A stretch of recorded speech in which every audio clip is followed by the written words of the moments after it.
Mga kapatid, Cheryl Cosim po. Today is November 7 at narito ang update ukol sa Bagyong Uwan. Nakausap natin ang Pag-asa. Ito ay nasa severe tropical storm strength na. May layo itong 1,350 kilometers east ng Eastern Visayas.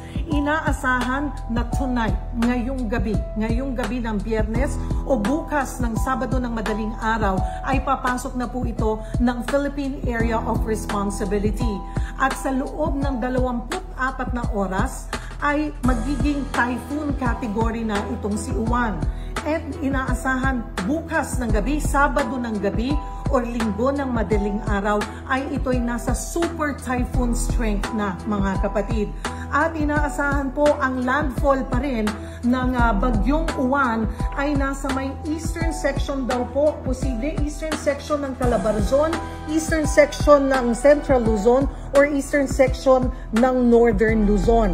Bukas ay posible nang magtaas ng storm warning signals at inaasahan habang papalapit itong Bagyong Uwan ay umabot pa sa signal number 5 ang kanilang itataas. Kung makikita nyo po sa windy.com, napakalaki, napakalawak nitong Bagyong Uwan.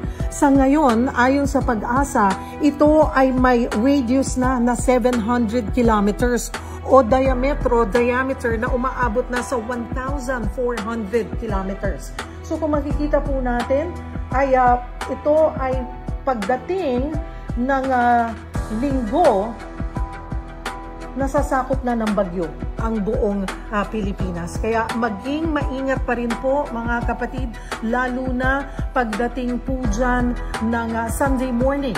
Ang sinasabi ng Pag-asa, by Sunday morning or Sunday evening, ang Bicol region at eastern sections po ng Luzon ay makakaramdam na ng hagupit ng bagyo.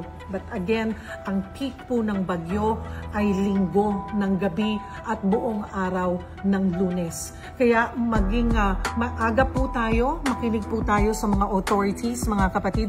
Patuloy kayong tumutok sa News 5, sa 1PH at sa 1 News para sa update ukol sa Super Bagyong Uwan.